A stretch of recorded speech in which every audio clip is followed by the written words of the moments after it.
नमस्कार, बहुत स्वागत है आपका और आप देख रहे हैं इंडिया वॉइस। में हूं आपके साथ आनंद विजय सिंह। मुद्दे की बात में आज बात करने जा रहे हैं पश्चिम बंगाल की। सवाल है कि किसका होगा बंगाल, क्योंकि बंगाल में अब चुनाव प्रचार खत्म हो गया है। दूसरे और आखिरी दौर के लिए 29 तारीख को 142 सीटों पर वोटिंग होगी और सबकी निगाहें टिकी हुई हैं। न सिर्फ बंगाल के लोगों की बल्कि देश भर के लोगों की निगाहें पश्चिम बंगाल पर टिकी हुई हैं। और जिस तरह से पहले दौर में बम्पर 92% वोटिंग हुई थी और उसके बाद अब दूसरे दौर की 142 सीटों पर भी उम्मीद यही की जा रही है कि उसी तरह से बम्पर वोटिंग होगी, शांतिपूर्ण ढंग से वहां पर मतदान होगा। लेकिन अगर पश्चिम बंगाल के राजनीतिक इतिहास की बात करें तो यह चुनाव एक निर्णायक मोड़ के रूप में दर्ज होने जा रहा है।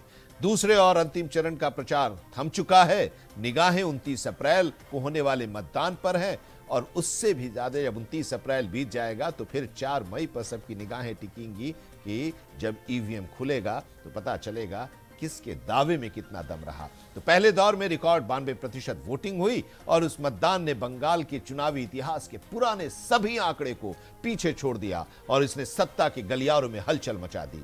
प्रचार के आखिरी दिन बंगाल की धरती पर वैचारिक युद्ध देखने को मिला। प्रधानमंत्री नरेंद्र मोदी ने बैरकपुर की ऐतिहासिक जमीन से हुंकार भरते हुए कहा कि 4 मई को राज्य में सत्ता परिवर्तन होगा और वे शपथ ग्रहण समारोह में जरूर आएंगे। उन्होंने टीएमसी पर सिंडिकेट राज और भ्रष्टाचार का आरोप भी लगाया। वहीं उत्तर प्रदेश के मुख्यमंत्री योगी आदित्यनाथ ने सांस्कृतिक विरासत का मुद्दा उठाते हुए आरोप लगाया कि टीएमसी के लोगों ने गुरुदेव रविंद्रनाथ टैगोर की स्मृतियों तक को नहीं बख्शा और उनकी संपत्तियों पर कब्जा कर लिया। दूसरी तरफ अपनी सत्ता बचाने के लिए और लगातार चौथी बार सत्ता में आने के लिए ममता बनर्जी, जो कि प्रदेश की मुख्यमंत्री हैं, उन्होंने टीएमसी के प्रचार का पूरा दारोमदार उठाया और उन्होंने कोलकाता की गलियों में उतरकर जनता से शांति और एकजुटता की अपील की। उन्होंने बीजेपी के आक्रमण को बंगाल की अस्मिता पर हमला करार दिया। बंगाल का यह चुनाव महज जीत हार का आंकड़ा नहीं बल्कि राज्य की भविष्य की दिशा तय करने वाला संग्राम बन गया है। अब 4 मई को जो परिणाम आएगा वो परिणाम ही तय करेगा कि बंगाल की विरासत और सत्ता की चाबी किसके हाथ में होगी। इसीलिए आज हम चर्चा करने जा रहे हैं किसका होगा बंगाल। लेकिन उससे पहले देखिए ये रिपोर्ट। पश्चिम बंगाल में दूसरे और आखिरी चरण का चुनाव प्रचार थम गया है। बीजेपी और टीएमसी ने खास तौर पर इस चुनाव के प्रचार में पूरी ताकत झोंक दी थी। सोमवार को प्रधानमंत्री मोदी ने चुनाव प्रचार के लिए पश्चिम बंगाल में अपनी आखिरी रैली की थी। बैरकपुर में जनसभा करते हुए पीएम मोदी ने कहा कि आपने टीएमसी और कांग्रेस को बहुत मौके दिए, इस बार आप बीजेपी को मौका दीजिए, हम आपको भय से आजादी दिलाएंगे। आपने 70 साल कांग्रेस, लेफ्ट और टीएमसी को दिए हैं। आज ये तीनों ही एक गठबंधन में है, एक ही थाली के चट्टे बट्टे हैं। आप एक मौका भाजपा को देकर देखिए, आप एक मौका मोदी को देकर देखिए। हम सब मिलकर बंगाल को हर बेड़ी से आजादी दिलाएंगे। आजादी हिंसा और दंगों से, आजादी टीएमसी के भय और भ्रष्टाचार से, आजादी टीएमसी के सिंडिकेट से, आजादी घुसपैठ और घुसपैठियों से, आजादी बेरोजगारी और बेकारी से, आजादी तुष्टीकरण और परिवारवाद की बीमारी से। मैं इस विश्वास के साथ वापस जा रहा हूं कि 4 मई के नतीजों के बाद बीजेपी के शपथ ग्रहण समारोह में मुझे आना ही है। जबकि गृह मंत्री अमित शाह ने बंगाल के बेहाला से बड़ा रोड शो किया। उन्होंने दक्षिण कोलकाता के इस महत्वपूर्ण इलाके में भव्य रोड शो करने के बाद जनसभा को संबोधित किया और मतदाताओं को सुरक्षा का भरोसा दिया। और किसी को 4 शादी का छुट्टी होना चाहिए क्या? जोर से बोलो, होना चाहिए क्या? और जोर से बोलो, होना चाहिए। मालूम है ना 4 शादी कौन करता है? अरे जरा कहो, मालूम है ना? यूसीसी आने वाला है 5 तारीख के बाद बंगाल में किसी को 4 शादी करने की छुट्टी नहीं होगी। ट्रिपल तलाक समाप्त हो जाएगा और यूसीसी लागू होकर रहेगा। अंत में मैं एक ही सवाल पूछना चाहता हूं भाई। वहीं मुख्यमंत्री ममता बनर्जी की तरफ से भी प्रचार करने कोलकाता पहुंचे आम आदमी पार्टी के संयोजक अरविंद केजरीवाल ने सीएम ममता की जीत का दावा किया और उन्हें अग्रिम बधाई भी दी। मैं ममता दीदी को बहुत बहुत शुभकामनाएं देना चाहता हूं इस चुनाव के लिए। बंगाल की जनता को बहुत बहुत बधाई देना चाहता हूं। जिस तरह से वो तानाशाही के खिलाफ, तानाशाहों के खिलाफ बंगाल की जनता डट के लड़ रही है और पूरा जो मैं 2 दिन में देखा, पूरे बंगाल का माहौल है कि जो ये दिल्ली से अमित शाह और मोदी जी आए हैं और बंगाल को तहस नहस करना चाहते हैं। 90 लाख लोगों के वोट काट दिए उन्होंने। इसका बंगाल बदला लेगा, इस पे चुप नहीं रहेंगे। चुनाव प्रचार के बीच पीएम मोदी और ममता बनर्जी की एक और तस्वीर वायरल हुई। रविवार को पीएम मोदी फूलों की दुकान पर पहुंच गए, जहां उन्होंने कमल के फूल की माला खरीदी, तो दूसरी तरफ ममता बनर्जी सब्जी मंडी पहुंच गई और सब्जी खरीदती हुई नजर आई। बहरहाल चुनाव प्रचार खत्म हो चुका है, राजनीतिक दलों ने अपना काम कर दिया है और अब बारी जनता की है। जनता को तय करना है कि सत्ता में किसे बिठाना है। बंगाल में दूसरे चरण का मतदान 29 अप्रैल यानी बुधवार को है, जबकि इसके नतीजे 4 मई को आएंगे।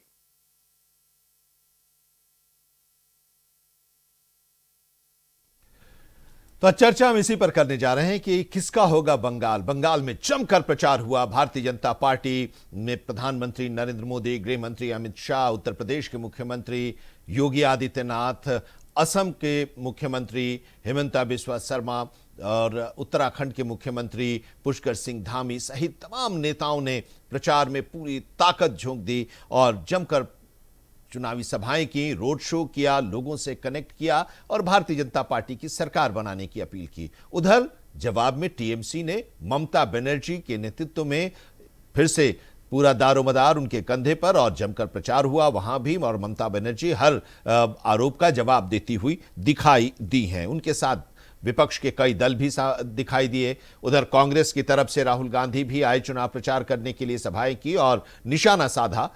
राहुल गांधी ने भारतीय जनता पार्टी और टीएमसी दोनों पार्टियों को लेकर और अपनी पार्टी के पक्ष में वोट की अपील की। दूसरी तरफ अगर लेफ्ट की बात करें तो लेफ्ट ने भी पूरा दमखम लगाया है कि क्योंकि पिछली बार कांग्रेस और लेफ्ट ये दोनों ऐसे थे दल जो कि शून्य पर आ गए थे, तो अब वो उनका भी अपना पूरा प्रचार हुआ।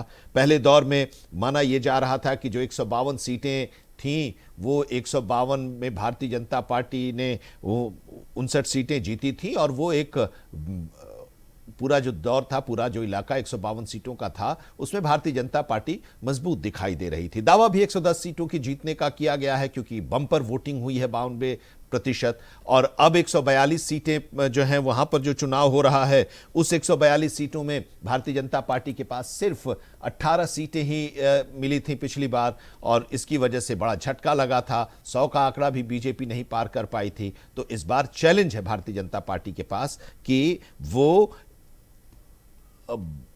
इस दौर में ज्यादा सीटें जीते। 123 सीटें टीएमसी ने जीत दर्ज की थी। तो अब ये सेकेंड फेज काफी इंपॉर्टेंट हो गया है। भारतीय जनता पार्टी की तरफ से प्रधानमंत्री कह रहे हैं कि अब हम आएंगे शपथ ग्रहण समारोह में जब इस विश्वास के साथ जा रहा हूं जब भारतीय जनता पार्टी की सरकार बनेगी और बीजेपी का चीफ मिनिस्टर और उसकी सरकार का शपथ ग्रहण होगा, ये उन्होंने कहा।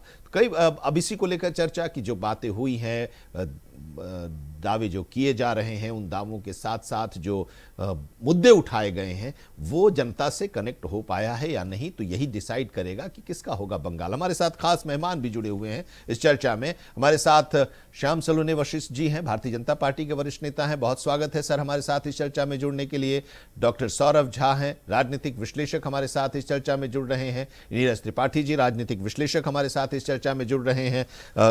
श्याम जी, शुरुआत आप ही से, क्योंकि पहले तो ये कि इस दौर में तो 142 सीटें हैं, लेकिन निगाहें जैसे कि 2021 में टिकी हुई थी नंदीग्राम पर, मुख्यमंत्री ममता बनर्जी के खिलाफ शुभेंदु अधिकारी थे, उसी तरह से इस दौर में भवानीपुर पर सबकी निगाहें टिकी हुई हैं, मुख्यमंत्री ममता बनर्जी और उनके खिलाफ शुभेंदु अधिकारी। तो इस बार क्या है जो स्ट्रेटजी, ऐसा लग रहा है कि टॉलेस्ट लीडर्स जो हैं, सबसे जो टॉलेस्ट लीडर हैं, उनको आपने पहले टारगेट किया है। आपकी स्ट्रेटजी कि मनोवैज्ञानिक ढंग से उनको कमजोर करें और इसका नतीजा बाकी सीटों पर मिलेगा।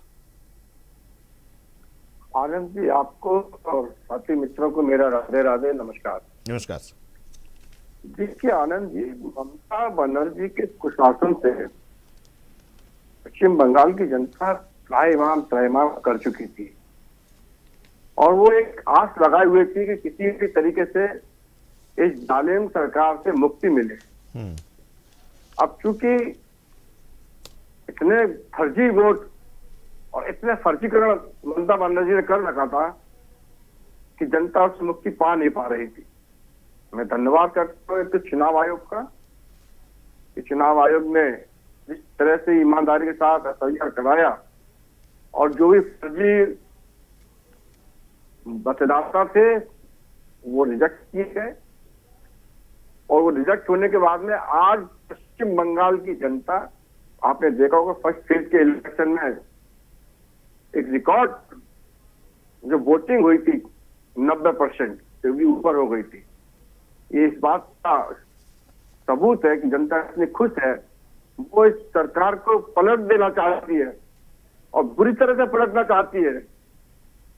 और ममता बनर्जी भी इस बात को समझ चुके हैं आनंद जी, इसलिए वो सब्जियां खरीद रही हैं और उन्हें मालूम पड़ गया है कि हम सरकार में आने वाले नहीं हैं। और हमारे मुख्य प्रधानमंत्री जी कोई बात कहते हैं तो वो ऐसे नहीं कहते हैं, पूरे कॉन्फिडेंस के साथ बात करते हैं। अगर वो कोई बात करते हैं, जनता के बीच में जाते हैं, कोई वादा करते हैं तो उसको निभाते हैं।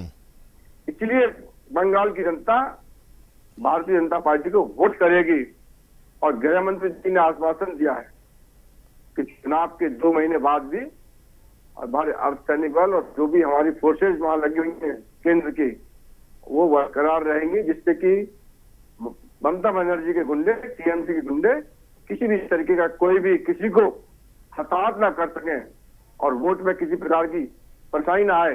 फर्स्ट पेज में आपने देखा होगा, क्योंकि ईमानदारी से वोट पड़ा है, लोगों का भय निकला है, लोग घरों से निकले हैं, वरना ये निकलने नहीं देते थे। और यही सेकंड पेज में होगा और हम चुनाव जीतेंगे, भवानीपुर जनता पार्टी का कमल खिलेगा और निश्चित तौर पर पश्चिम बंगाल में एक नई लहर आएगी। और आप देखने को मिलेगा कि पश्चिम बंगाल के साथ जिस तरीके से हिंदुओं के साथ में जिस तरह से मारका की गई, महिलाओं के साथ की गई, छात्राओं के साथ की गई, मतलब हर दर्जे की जो बदलता की गई थी, उससे मुक्ति मिलने अब जा रही है। एक मान के चलिए अब पश्चिम बंगाल आजाद होने जा रहा है इन आतंकियों और निरंकुश शासकों से।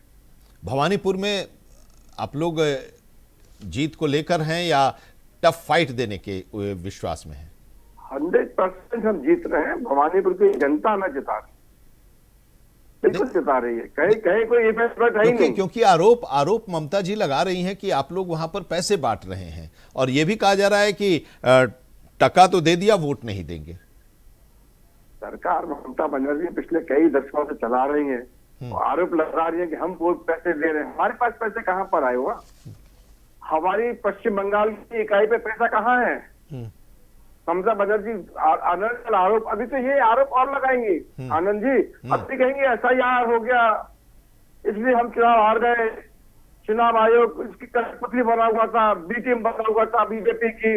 अभी ये बहुत से आरोप लगाएंगे। और इस बीच एक बड़ी खबर यह भी आ रही है कि एक चुनावी सभा में ममता बनर्जी ने जाति सूचक शब्द का इस्तेमाल किया और उसके बाद SC कमीशन जो है, अनुसूचित जाति कमीशन जो है, उसने संज्ञान लिया है और चीफ सेक्रेटरी और DGP को रिपोर्ट तलब किया है, उनसे जवाब मांगा है। अब इसको लेकर जो TMC के नेता हैं वो कह रहे हैं कि अभी तक तो चुनाव आयोग का ही सहारा भारतीय जनता पार्टी ले रही थी जीतने के लिए, अब तो SC कमीशन का भी सहारा ले रही है। मतलब आप जो कह रहे हैं आरोप, तो आरोप अब लग रहे हैं कि चुनाव आयोग तक तो था ही, अब SC कमीशन का भी आप सहारा ले रहे हैं।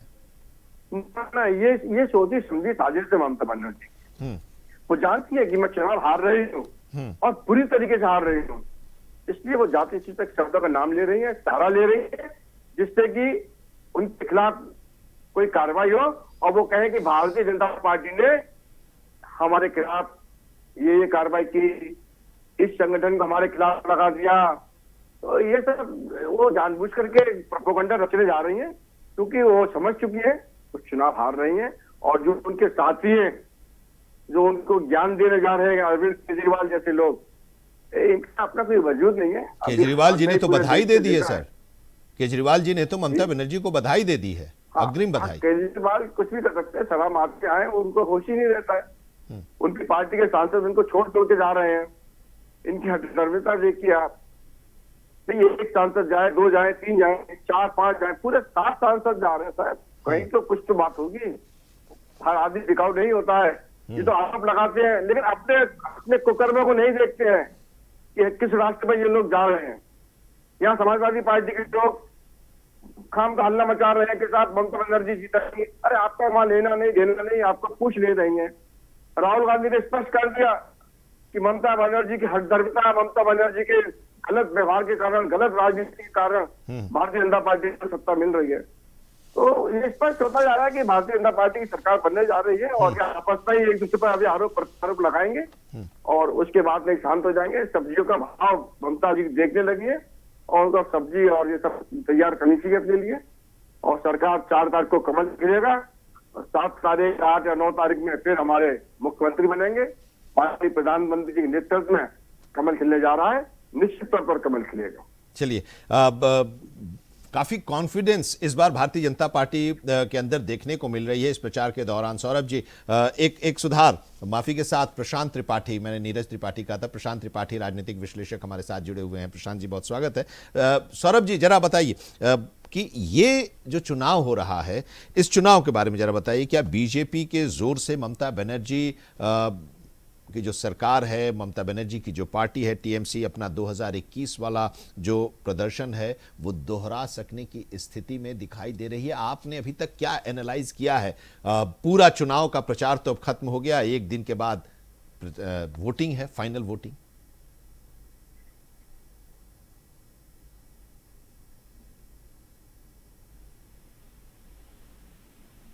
सौरभ जी अनम्यूट कर लीजिए।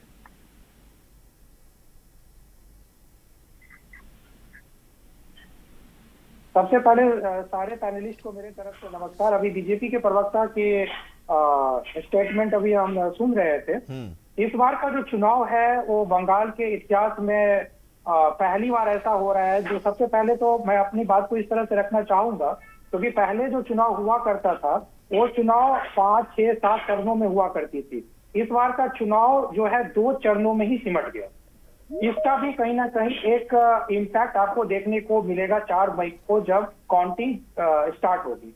दूसरा बात, इस बार का जो चुनाव है बीजेपी के लिए और ममता बनर्जी के लिए, दोनों के लिए दोनों के जो राजनीतिक इतिहास में, या तो ममता बनर्जी 15 साल में इतना काम की होती तो आज एड़ी चोटी का जोर उनको नहीं लगाना पड़ता।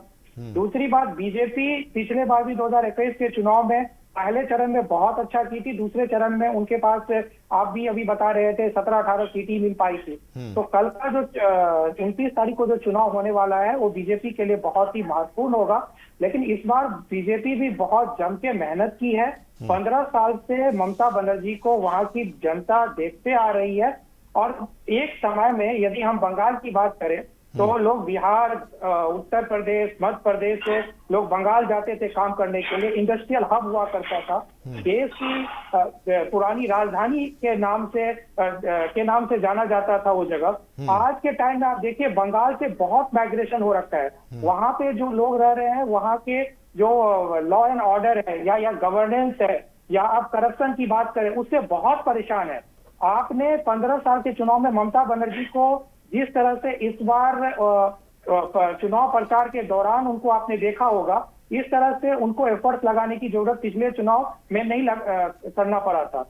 लेकिन हम उम्मीद करते हैं बीजेपी को इस बार आने वाले टाइम में कुछ ना कुछ लाभ दूसरे चरण के जो इलेक्शन 29 को होने वाली है उसमें भी मिलेगा। और हम 95%, 96% जो वोटिंग पहले चरण में हुई है उसमें कहीं ना कहीं बीजेपी क्लीन स्वीप करते हुए दिख रही है मेरे हिसाब से। दूसरे चरण में 29 में यदि बीजेपी को पहले चरण के तरह ही यदि वोटिंग 90-95 के पास आसपास जाती है तो हम उम्मीद कर सकते हैं 4 मई का दिन जो है वो बीजेपी के इतिहास में बंगाल के लिए जिस तरह से प्राइम मिनिस्टर हो या अमित शाह जी जिस तरह से मेहनत कर रहे हैं वो हमें ग्राउंड पे आने वाले टाइम में देखने को जरूर मिलेगी। अब प्रशांत जी जरा ये बताइए किसकी बनेगी सरकार, आपको क्या लग रहा है? क्या चौथी बार ममता बनर्जी की सरकार बनेगी या बीजेपी की धार वहां पर चल रही है? जो की बात श्याम सलोने जी तो कह ही रहे हैं, भारतीय जनता पार्टी के हैं, वो तो कहेंगे ही, सौरभ झा भी कह रहे हैं, आपको क्या लग रहा है? देखिए आनंद जी, इस बार जो लड़ाई है दीदी बनाम दादा, ये बंगाल की जनता में इस बार एक कहते हैं परिवर्तन की ओर बढ़ने का प्रयास कर रहे हैं। लगातार दोनों दल जो है मजबूती के साथ, आप देखेंगे जिस तरह गृह मंत्री, प्रधानमंत्री पूर्ण रूप से और पूरी भारतीय जनता पार्टी अपने संगठन को पिछले कई वर्षों पे बंगाल में मजबूती से पकड़ बनाने का प्रयास कर रहे हैं और उस किले को सेधना चाह रहे हैं। इस प्रयास में लग रहा है भारतीय जनता पार्टी मजबूती से प्रयास कर रही है, मगर आप देखेंगे जो बंगाल की जनता का जो रुख है वो कहीं ना कहीं दीदी के प्रति एक प्रेम भी है उन लोगों का। पिछले कई वर्षों के जो चुनाव है निकल के आ रहे हैं, उसमें आप एंटी इनकम्बेंसी का भी एक बहुत बड़ा फर्क पड़ेगा। जो माइग्रेंट वोटर्स हैं बाहर के क्षेत्र से जो आ रहे हैं, उनकी भी कई समस्याएं हैं जिनको लेकर लगातार बीजेपी दलों में आपसी में महिला सुरक्षा का मामला हो, इस पे भी लगातार आवाज बुलंद हो रही है। आप वोटर्स परसेंटेज की बात करेंगे, एसआईआर का विषय आ जाता है, तो उसमें इस बार जनता भी, जो ग्रामीण क्षेत्र की जो जनता है, वो भी उनके मन में भी एक कहीं ना कहीं भय है, एक सोच है कि इस बार उन्हें अपना वोट सही जगह देना है। इस वजह से भारी संख्या में लोग निकल के आ रहे हैं। और अगर रीजनिंग कोई बात करेंगे, आप उत्तरी क्षेत्र की उठा देंगे बंगाल की, तो शुरू से ये उत्तरी जो क्षेत्र रहा है वो भारतीय जनता पार्टी के हित में रहा, वहां उनकी पकड़ सदैव मजबूत रही। कुछ ऐसे हिस्से हैं जहां पे जंगल महल के क्षेत्र जो रहे या दक्षिण के क्षेत्र उठा के देखेंगे जहां टीएमसी अपनी पकड़ बनाती है, या आदिवासी क्षेत्र रहा है, तो उसपे भी बीजेपी भी काम कर रही है, साथ साथ ममता जी भी, क्योंकि इस बार देख रहे हैं कि जिस तरह दोनों दल आपस में नेता, इनके शीर्ष नेतृत्व बैठ के कटाक्ष कर रहे हैं, वो समझ में आ रहा है कि इस बार लड़ाई कठिन है और दोनों पक्ष के लिए कठिन है। बाकी भारतीय जनता पार्टी बहुत मजबूती से काम कर रही है, तो कुछ बड़े विश्वास के साथ अपने क्षेत्रों में अपनी सरकार बनाने के लिए दावा भी कर रही है जी। और इस बीच टीएमसी से सुमित मेहरोत्रा जी भी हमारे साथ जुड़ गए हैं। बहुत स्वागत है सुमित जी आपका। और हम लोग बंगाल को लेकर आज चर्चा कर रहे हैं, इससे पहले भी चर्चा हम लोग करते रहे हैं और आप अपनी बात को रखते रहे हैं, लेकिन अब आखिरी दौर में है। 142 सीटों पर प्रचार थम चुका है, 29 तारीख को वोटिंग होगी और ये दौर ऐसा है जो 2021 के चुनाव में आप लोग बीजेपी से बहुत आगे थे, 123 आप लोगों को था और वो लोग 18 पर ही रह गए थे। लेकिन इसी दौर में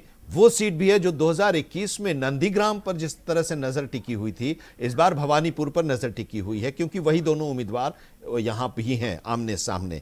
अब यहां के बारे में जरा समझाइए। देखिए, पिछले 3 चुनाव की अगर हम बात करें जहां पर से वो जीती हैं भवानीपुर से, 2011 में वो उपचुनाव जीती थी 54,213 वोटों के अंतर से, 2016 में 28,719 वोटों के अंतर से जीती थी, 2021 में नंदीग्राम से हार गई थी, फिर उपचुनाव लड़ी, सीट खाली की उनकी जीती हुई कैंडिडेट ने, तो फिर वहां से वो चुनाव लड़ी 2021 में बाई इलेक्शन और 58,835 वोटों के अंतर से जीती।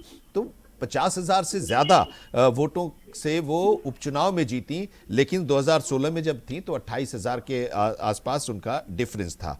अब यहां पर जो एक समीकरण है वो है कि यहाँ पर मारवाड़ी भी हैं, गुजराती भी हैं, पंजाबी भी हैं, दूसरे गैर बंगाली समुदाय वहाँ पर है। 42% के आसपास इन लोगों का वोटिंग है। जरा आप बताइए कि भारतीय जनता पार्टी वहाँ पर बड़ा दमखम के कि नंदीग्राम का इतिहास भवानीपुर में भी दोहराया जाएगा। अभी श्याम सलोने जी हैं, वो भी बहुत कॉन्फिडेंस के साथ कह रहे थे। भवानीपुर से ही शुरू करते हैं, फिर आगे बढ़ेंगे। अनिल भाई, देखिए, जिस तरीके से चाहे नंदीग्राम हो चाहे भवानीपुर हो, हम आश्वस्त हैं, दोनों जगह हम सीट जीत रहे हैं। मैं कोई झूठी बात नहीं कह रहा हूं, मैं वहां की जनता की आवाज के ऊपर बात कर रहा हूँ। शुभेंदु अधिकारी क्या है, शुभेंदु अधिकारी के जो वक्तव्य इस तरह चल रहे हैं पूरे बंगाल में अपने आप को हाईलाइट करने के लिए, उनको उन्हीं की पार्टी के लोग हरा रहे हैं। मैं नहीं कह रहा हूँ कि बंगाल में अगर आप जाएंगे, बंगाल की चीज में पूछेंगे तो बंगाल में आपको खुद दिखेगा कि बंगाल में शुभेंदु अधिकारी को उन्हीं के पार्टी के लोग हराने के लिए रखी है। इससे पहले आप आइए दिलीप घोष जी। दिलीप घोष जी ने बड़ी मदद करी, जो 77 सीटें आई वो दिलीप घोष जी पे आई थी। आज दिलीप घोष को पहले साइड कर लाइन कर दिया, शुभेंदु अधिकारी को आगे कर दिया। इस दिलीप घोष के ऊपर दिल पे बोझ नहीं है क्या? कई चीजें ऐसी हैं कि वहां पे घातक हो रही हैं भारतीय जनता पार्टी के खुद के लिए। टीएमसी को छोड़ के, टीएमसी अपनी जगह स्टैंड है और जितनी ज्यादा सीटों से हम लोग पिछली बार जीते थे, उससे भी ज्यादा सीटों से हम लोग सेकेंड प्लेस में सीटें लेकर के आ रहे हैं। भारतीय जनता पार्टी के नेता हमारे गृह मंत्री जी बात करते हैं पहले फेज की। 152 सीटों में चुनाव हुआ है, जिसमें लगभग 450 सीटें मुस्लिम बहुल इलाके की हैं। इन्हें वोट नहीं पड़ रहा है वहां पे, और रह गई अब 100 सीटें। और देश के गृह मंत्री कहते हैं 110 सीटें जीत रहे, 100 सीटों में भी 110 सीटें जीत रहे। वो बात कहते कहते क्या बोल जाते हैं, कोई नहीं पता। इससे पहले भी कई बार जब गृह मंत्री जी बात करते हैं कि 15 लाख की बात होती है, तो वो कहते हैं तो हमने जुमला बोला था। ये चीज हुई या नहीं हुई है? तो पार्टी में रह करके हम केवल अपने कार्यकर्ताओं का मनोबल बढ़ाने के लिए कि हम 110 सीटें जीत रहे, हम सरकार बना रहे, भाई एक्चुअल अगर आप धरातल पे जाके पूछेंगे तो भारतीय जनता पार्टी का वहां पे कोई कैडर है ही नहीं। कैडर बेस्ड पार्टी कौन सी है भारतीय पार्टी? कांग्रेस के तोड़े, टीएमसी के तोड़े, सीपीएम के तोड़े, तो जाके अपने 75 सीटें लेकर के आ गए थे। तो टीएमसी का कौन सा कैडर था जब टीएमसी बनी थी? तो वो कांग्रेस से तोड़कर आप लाए थे और लेफ्ट से लेकर आप आए। कैडर तो ऐसे ही बनता है ना, पार्टियां जब नई जगह पर जाती है तो इसी तरह से बनती है ना। 2011 में जिस तरीके से हम लोगों ने सरकार बनाई थी, वहां पर पूर्ण रूप की सरकार जो हमारी बनी है, लोगों को मालूम था, विश्वास का हम लोगों ने काम करा है। और भारतीय जनता आज अगर 13 साल में, पिछले साल में अगर अपने कार्यकर्ता नहीं बना पाए तो हमने क्या बात आप कर रहे हैं? अच्छा ये बताइए सुमित जी ये बताइए 38% वोट कहां से आ रहा है? कार्यकर्ता क्यों नहीं? 77 सीटें वो जीत रहे हैं, क्यों, कैसे जीत रहे हैं? और मुख्य विपक्षी दल वो बन गया। कांग्रेस और लेफ्ट को पीछे छोड़कर अगर वो मुख्य विपक्षी पार्टी बन गई तो कैडर तो है ना, उससे कैसे नकारा जा सकता है? आपकी पार्टी भी है, मजबूत है। ये 2021 में मैं आपको बता दूं, 2021 में कांग्रेस और सीपीएम का जो वोट शेयर था वो भारतीय जनता पार्टी को मिला था, क्योंकि उनको तो लगा था कि भारतीय जनता पार्टी टीएमसी को हराने के लिए आई है, चलो भारतीय जनता पार्टी को यही हुआ था। पर इस बार कांग्रेस अलग लड़ रही है, सीपीएम के लोग अलग लड़ रहे हैं, तो उनका वोट अपने पास रहेगा। आप देख लीजिएगा, जो 38% वोट मिला था भारतीय जनता पार्टी को, वो और गिरेगा इनका। आप नोट कर लिए, मैं तो आपके सामने 4 तारीख को बैठूंगा, और 54 से 55% के आसपास टीएमसी का वोट शेयर रहेगा। और अगर ऐसा नहीं हुआ तो फिर मैं बैठूंगा, निश्चित तौर पर बैठूंगा। अच्छा, अगर ऐसा नहीं हुआ तो फिर, अगर ऐसा नहीं हुआ तो जनता का फैसला स्वीकार करेंगे आप? मैं आपको कह रहा हूँ कि बंगाल की जनता जो मैंडेट देगी 4 तारीख को सिर माथे पे लगाएंगे, भागने वाले नहीं है।